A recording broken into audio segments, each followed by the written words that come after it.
खुनाच्या गुन्ह्यातील आरोपीस केली अवघ्या 2 तासात अकोटफैल पोलिसांनी शिताफीने अटक।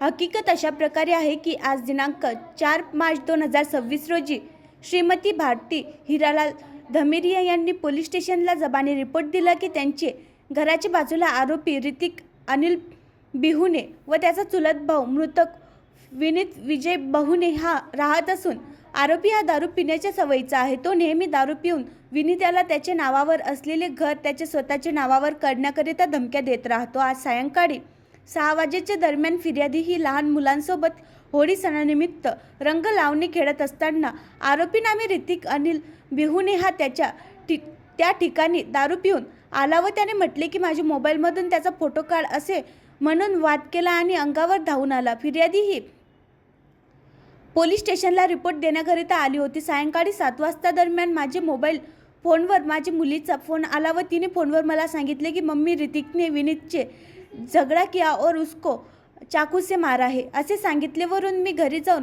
पाहिले। शेजारी राहणारे भारत शुक्लवारे व त्यांची पत्नी प्रीती शुक्लवारे हे बाहेर उभे होते। बिहुने यांनी विनीत बिहुने याचे डावे छातीवर चाकू मारून गंभीररित्या जखमी केले। त्याला उपचाराकरिता दवाखान्यात नेले असता तो मरण पावला। अशा फिर्यादी यांचे जबानी रिपोर्टवरून पोलीस स्टेशनला आरोपी यांच्या विरोधात गुन्हा क्रमांक 300/26 कलम 103(1)35 BNS प्रमाणे गुन्हा नोंद करून तपासात घेतला।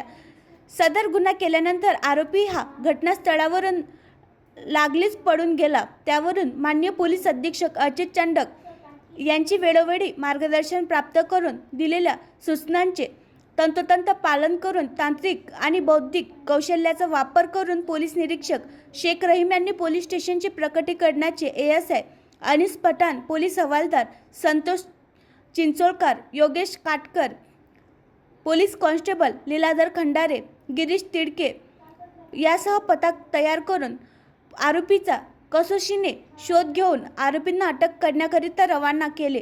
नमूद आरोपी याचा शोध घेत असता नमूद आरोपी हा त्याच्या भोपाळ येथे राहणारी मावशी हिचेकडे जाण्याकरिता रेल्वे स्टेशनवर आल्याबाबत माहिती मिळाल्याने नमूद पथकाने बुद्धी कौशल्याचा वापर करून नमूद आरोपी यास रेल्वे स्टेशन परिसरातून अवघ्या 2 तासाच्या आत ताब्यात घेतले। नमूद आरोपी याची अटकेची कारवाई सुरू असून गुन्ह्याचा तपास पोलीस निरीक्षक जनार्दन खंडारे हे करीत आहे। सदरची कारवाई माननीय पोलीस अधीक्षक अर्चित चांडक यांच्या मार्गदर्शनाखाली पार पडली। आणखी नवीन व्हिडिओ पाहण्यासाठी आमच्या देशमुख एक्सप्रेस न्यूज चॅनलला सबस्क्राईब करा, लाईक करा आणि शेअर करा।